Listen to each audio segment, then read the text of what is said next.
अगर आपके सर्दी जुकाम में कुछ अलग खाए के मन करत है ना तो ये रेसिपी ज़रूर ट्राई करब जा।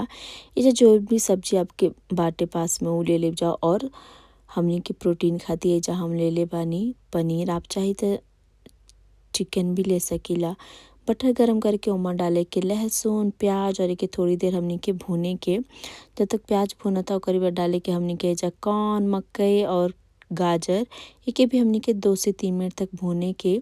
और जन हमने का पेस्ट बनौनी है जाए पेस्ट के बनाए खातिर हम ले रही है लहसुन हरी मिर्ची और आपके चाहिए प्याज और ये सब के हमने के पीस के और ये मसाला के भूने के नमक के साथ में तब तक भूने के जब तक कि हमने का मसाला अच्छा से भुन न जाओ। और इसमें डाले के पानी आपके जितना सूप रखे के बा उतने हिसाब से पानी डालब जा।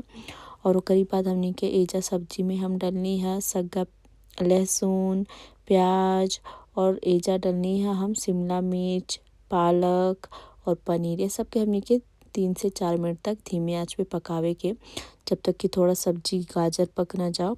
और एक गर्मा गर्म खा के देखब जा बढ़िया लागेला।